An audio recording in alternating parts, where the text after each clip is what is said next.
The infamous That Vegan teacher recently did a video trying to convince YouTuber Misha of veganism, as well as connecting with her over several other issues, and my website was even mentioned by Misha in her response due to Miss Katie asking her to check it out. So I thought I'd take this opportunity to respond to Misha's points. Misha, my main goal, my main reason for contacting you, it has to do with something that you can probably see on my shirt, and it says here, "Dear animals, I promise to be vegan from now on, and I am hoping to connect with you." Anyway, Misha's channel is generally about political commentary, so it's good that she's responding to this and putting eyes on veganism with her channel. But let's hear what she has to say. I've actually watched Seaspiracy and another documentary many years ago, but individuals who have, low income and they can't afford vegan foods or supplements that many have to end up taking if they choose to be vegan. One of the most frustrating things about being vegan, other than the fact that there is suffering of an unfathomable magnitude going on being funded by people all around you, is people assuming that you are well off. They don't directly say this, of course, but by saying stuff like, some people can't afford to be vegan. What they're essentially insinuating is that no vegans are poor, jobless, or living in poverty, and that there is just some sort of baseline income you need to have in order to be vegan. Nothing could be further from the truth, and indeed it is generally the case that vegans tend to be less well off than their non-vegan counterparts, often working low-income jobs, working part-time, or having no job at all.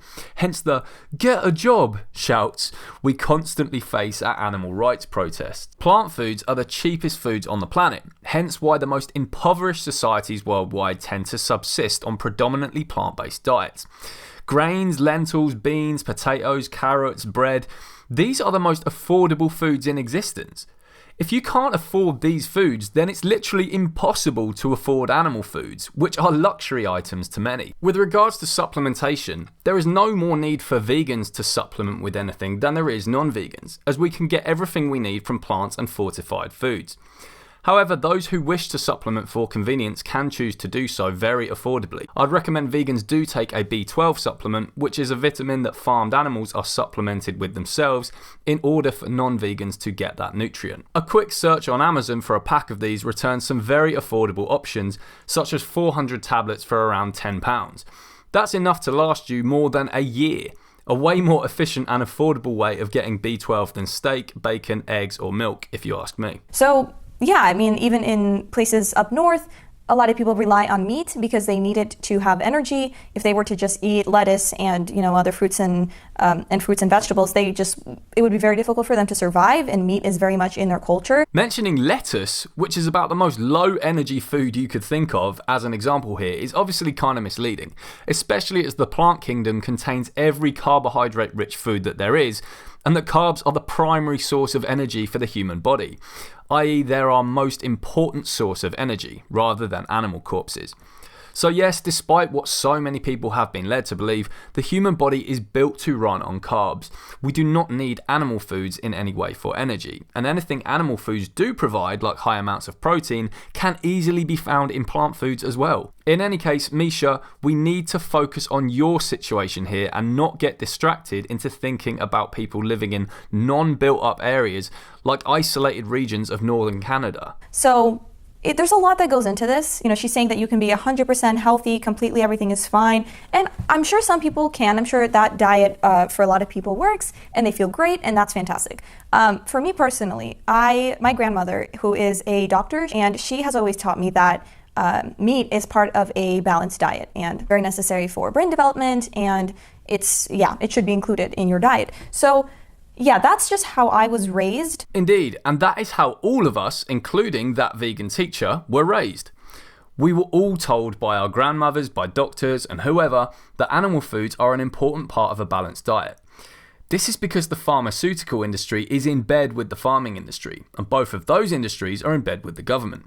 It's total propaganda, and I'd advise watching the documentary What the Health to see more into this, and unbiased studies show that the science is on our side here. We simply do not need animal products to live long, healthy lives, or to be active, strong, to raise or breastfeed children, or anything else that the powers that be tell us. Pause the video now to read the statement on this by the American Dietetic Association. On that note, of course, GPs are not adequately trained in nutrition. That's more the field of dietitians. The doctors we go to see whenever we have some kind of ailment are qualified in the field of medicine because they are trained in medicine, i.e. drugs rather than nutrition. Dietitians are experts on what foods to eat to be healthy. Hospital doctors and high street doctors are simply qualified to prescribe you whatever pharmaceutical drug it is you need to take in order to cure an illness that you have. And in addition, I know that for a lot of vegans, a lot of them are B12 deficient, and it's very hard for them to find iron, zinc. A lot of them experience hair loss. Okay, so it is actually true that many vegans are indeed B12 deficient. But this isn't a problem with veganism.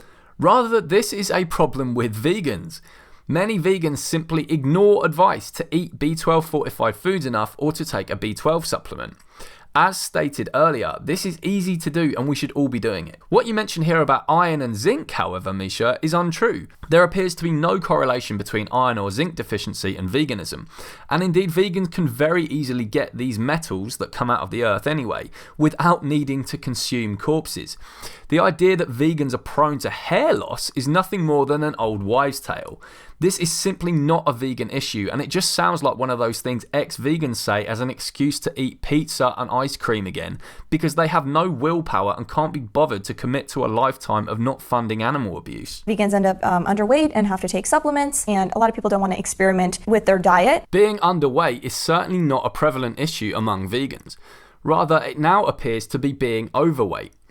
Many vegans these days are overweight, just like non-vegans, because we have access to supermarkets and so on and can easily gorge ourselves on junk, fatty foods and sugar. People going on a plant-based diet with the intention of losing weight can indeed end up being underweight, because like with any diet where people want to lose weight, people are prone to obsessively calorie counting, portion controlling, or even weighing their food.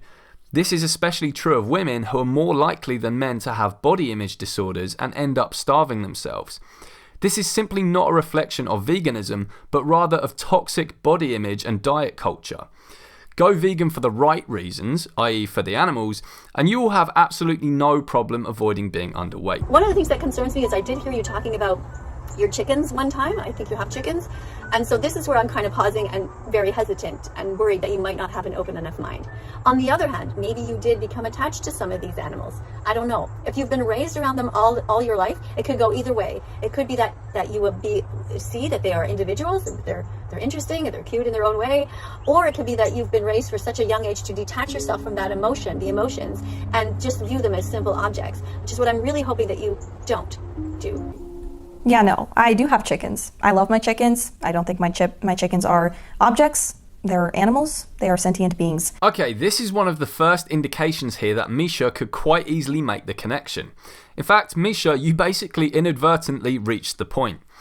If you don't see animals as objects, rather as sentient beings, this is basically the underlying principle of veganism. In fact, it's the principle that veganism revolves around. Every day, people, including yourself, are paying for acts of abuse, slavery and violence towards sentient beings, just like your beloved chickens.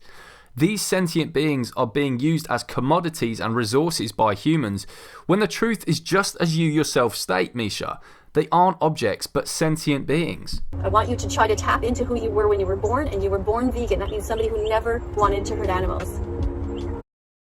I was born vegan? No one told me that, actually. You were born that way, and it wasn't your fault that your parents fed you their flesh. Yeah, this kind of came as a shock to all us vegans too. But basically, if you think back to when you were a small child, I'm sure the thought of stabbing, gassing, or shooting an animal to death would have been absolutely horrifying to you. Remember all those cartoons we watched as kids like Bambi and Watership Down? They appeal to us precisely because we are born vegan and want those animals to live and not be murdered by humans. But our carnist society indoctrinates us into not caring about what we originally cared about and supporting things that defy core human values. Unless you were some demon child from hell, I strongly imagine you didn't want Bambi's mother to be shot by that hunter. Well, you probably didn't want a mother cow and her calves to be separated and murdered as well, but the products of the dairy and beef industry were just fed to you and you grew to accept it. I suggest reading into the work of Dr. Melanie Joy, the psychologist who coined the term carnism, for mind-blowing insight and research into this phenomenon. There's a site you can go to called Carnism Debunked, where almost every question that you might have is going to have an answer. Let me look this up. Okay, so in Carnism Debunked, there is one point that I want to discuss. I mean, you guys can take a look too if you want, but this one in particular I find interesting. It says, on their site, it says, in a long list of things non-vegans only ever say when the conversation is about exploiting animals, we have the plants argument. There's absolutely no conviction in this argument because the vast majority of people on this planet know that it is absolutely insane to compare cutting a plant to, say, cutting a puppy. Imagine if we use this logic for human suffering. Let's say there was something on the news about a terror attack and hundreds of people were being blown to smithereens and someone in the room said, what about cabbages? It's the same thing. It's exactly the same principle when it comes to pigs, chickens, cows, etc. So I think this is pretty contradictory because her whole argument for veganism is that we are the same. Our worth as humans is exactly the same as a pig or a chicken. So why isn't a chicken the same as a cabbage or as a tree or as an ant or as a germ? It should be the same exact thing based on your logic. So why is it okay to kill plants? Just because we can't hear plants cry out in pain, or just because we can't hear trees and how they communicate, doesn't mean that they don't have energy as beings. And if we're all the same, then why is it okay to kill plants? And then you go down this path and this rabbit hole and you go, wait, I can't eat. Because no matter what I do, I'm killing something. And then you gotta die. This is a fundamental misunderstanding of what veganism is. We're saying all animals have moral value, not saying that all life forms have moral value. Vegans do not ascribe moral value to insentient life forms like plants and bacteria, because this would be like ascribing moral value to bricks and plastic. There is no victim. Also, I could be wrong here, but I don't think Miss Katie said explicitly that we are all the same. But even if she did hold this position, she's referring here to animals, and that's a perfectly non-arbitrary cut-off point, seeing as animals are the only sentient beings on this planet. Sentience is a significant trait. To use your own logic against you here, Misha, would you say that someone who is against racism because all humans are equal should also not kill plants because this violates anti-racist principles? Of course not. The same applies to those who are against discriminating against animals, like vegans are. I am just an animal rights activist. I'm a normal citizen of society who is speaking out to defend the most innocent among us who are living in Holocaust-like conditions. And yes, I do compare it to the Holocaust. No. I don't agree with her comparing killing farm animals to the Holocaust. We are not trying to exterminate animals. Hitler was trying to exterminate Jews. Committing genocide in the name of ethnic cleansing.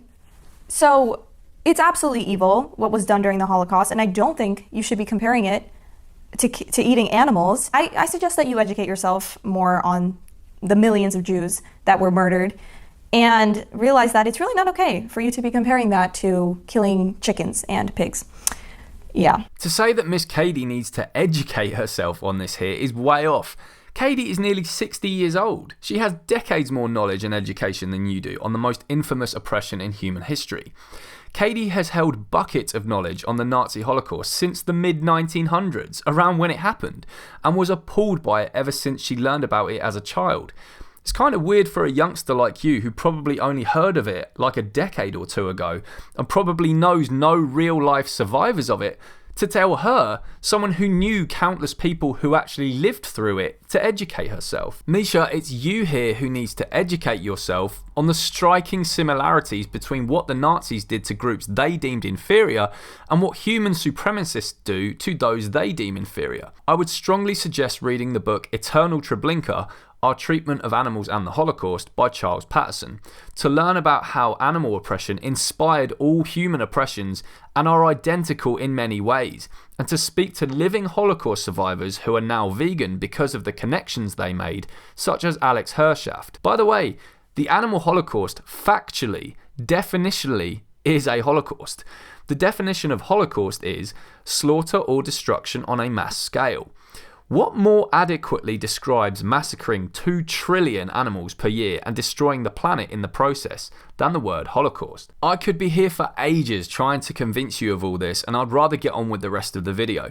So if you want to hear my rebuttal to just about every counter-argument you could come up with to this, including the one about the motives for the Holocaust being different to the motives for farming animals, I urge you to take a look at this video of mine, which I'll also link for you below. I appreciate your open-mindedness on this, because when I first heard the comparison, I probably found it a bit out there too, but the arguments all hold up. We shouldn't be hurting anyone when we don't have to. And that's my point. We all live in your stores. I'm not talking about people way up north. I'm not talking about people who are starving to death. Now, why not talk about people up north or people that are starving?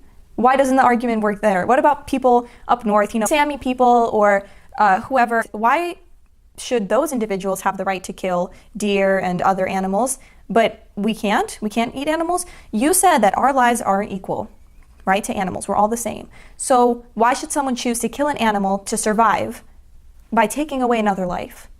Why not just die? Why not just accept your fate and starve to death if your life, if you really want to preserve the life of another animal, if we're all equal? You can't eat someone halfway. So either we're all equal and we don't have the right to take another animal's life, or we're not. You can't have a little bit and it only applies to people in America, but it doesn't apply to people in the north. It doesn't apply to people in Africa who are starving. Because if we go by your logic here, we could just scrutinise someone who is against killing and eating human children, i.e. 99% of people, and just ask them, what about cannibalistic tribes who live in areas with no animals and no vegetation? Basically, why even entertain this question that is about a situation totally irrelevant to our own, when we live in a society where we simply do not need to eat children? Let's just focus on your situation here. Do you need to eat animals or their secretions to survive? The science and your current living situation both confirm that you do not. I hope, and I really do hope, that you continue to be healthy and happy. But a lot of people being vegan, it just doesn't work for them. Again, I'm happy that you're healthy, but that's not the case for everybody. A lot of people end up having to take supplements and then just going back to eating meat. The anecdotes don't beat the science. For what reason would veganism not work for a lot of people who have access to whatever nutrient it is that they want? Nutrition is a nutrient issue. It's not an animal or plant issue. Seeing as nutrients do not come from animals, but rather from the sun and soil, how does it make scientific sense to say that veganism doesn't work for a lot of people? We are all alive only because of the things we get from the sun and soil. And I actually do try to be mindful about the meat that I purchase. For example, I like to eat free-range chicken. There are cruelty-free food brands that I try to buy. There is no such thing as cruelty-free animal foods.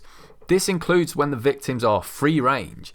Killing, enslavement and abuse is inherent within the animal agriculture industry.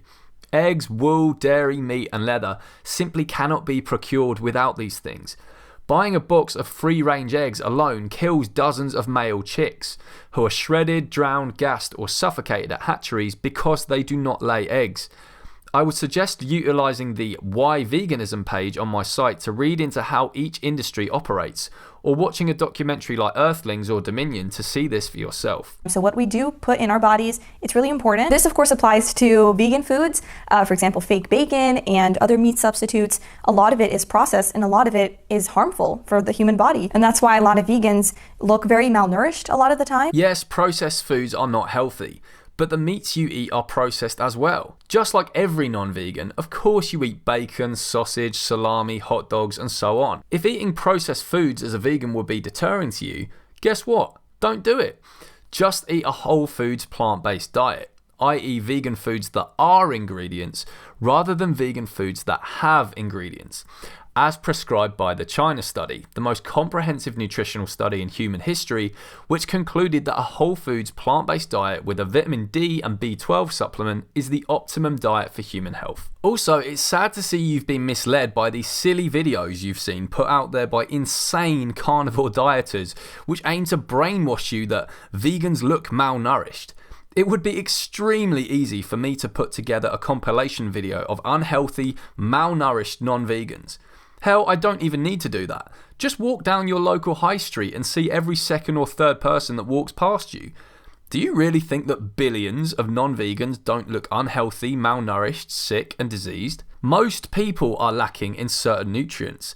That's why supplements exist and why our common staple foods are fortified, such as bread, salt, juices, spreads, and so on.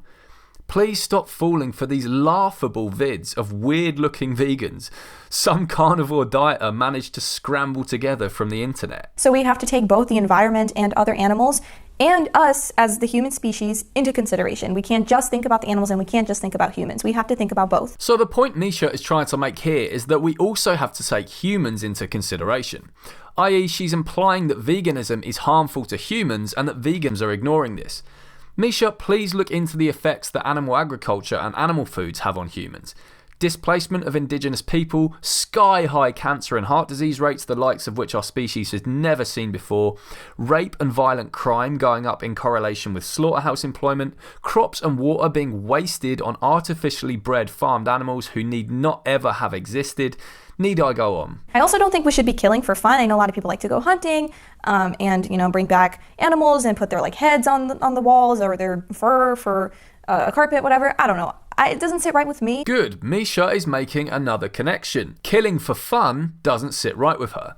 Well, guess what eating pizza, ice cream, milk chocolate, bacon and chicken nuggets is? Yep, these animals are brutally murdered for nothing more than trivial taste enjoyment. Not for survival, self-defense, or anything of importance. Because she seems like the extremist here. I mean, she is a vegan and she's not a vegetarian, so she's cut everything out that has to do with animals. And she's trying to force that onto other people. Do religious people do that? Yes, a lot of the time, unfortunately. I'm really against that in the same way that I'm against vegans trying to force their lifestyle choices onto others. Misha, it's you here who is forcing your ideology onto others. Animals have no desire to conform to your ideology. As such, they are forcefully killed for your beliefs. This is extremism. That vegan teacher is a middle-aged woman who plays a ukulele and asks people to be peaceful and kind. That non-vegans, who literally pay for others to be massacred for them, paint her out to be an extremist is absurd. So Misha, please stop forcing your views on others and consider leaving them off your plate. There was a monk who was talking about how he can't walk because he's killing beings, and then he couldn't drink water, and then he couldn't breathe because all of this was resulting in killing a being. And the Buddha said, "What are you doing? That's ridiculous. You're going to die." I mean, where do we draw the line? I'll answer this question of yours by simply giving you the definition of veganism as coined by the Vegan Society in the 1940s. This is as follows. Veganism is a philosophy and way of living which seeks to exclude, as far as is possible and practicable, all forms of exploitation of and cruelty to animals for food, clothing, or any other purpose. Misha, you seem a reasonable person, so I hope that you see this as a reasonable philosophy. We're not asking you to live in a cardboard box or to sweep the path in front of you as you walk. We're simply asking you to turn your head slightly to the right when you're in the supermarket and buy the oat milk instead of the cow milk. We're not asking for people to be perfect, we're just asking people to try. If that isn't reasonable and practical, we don't know what is. And in general, it feels like veganism for you is a religion in a way, because you have this everyone else is evil sort of mentality. Veganism isn't a religion to us, it's simply a moral obligation. Just as you don't see it as a religion to avoid gassing and stabbing humans, we don't see it as a religion to avoid gassing and stabbing animals. This is just basic decency. And I encourage you to keep an open mind about why some people choose to eat meat, and I'll keep an open mind about veganism, and I'm not an expert, so I think it's worth looking into. I appreciate your open-mindedness here. We'd remind you though that vegans were pretty much all raised eating animals and indeed arguing for the oppression of animals. We know all the arguments because we used to espouse them ourselves. But when encountering the arguments for veganism, we felt they simply could not be beaten. We kept an open mind as to why we should continue harming animals for food, clothing, entertainment and experimentation, because to tell you the truth, we wanted an excuse to continue doing it. No one was more open-minded on the arguments for animal oppression than vegans were. Imagine what was going through my mind when it occurred to me that I may never enjoy a fillet steak again for the rest of my life. The cognitive dissonance was maddening. But alas, my arguments simply did not hold up, and neither did that vegan teacher's, back when she was that non-vegan teacher. So Misha, I appreciate you watching this video and I await any response you have. If you want to discuss veganism and the ethics of animal exploitation with either myself or that vegan teacher on a live stream, we'd be totally open to that, so let us know. Thanks everyone for watching. Please like, share and subscribe, and if you want to support my activism, head to my Patreon. Your support allows me to have more time to make content and help animals.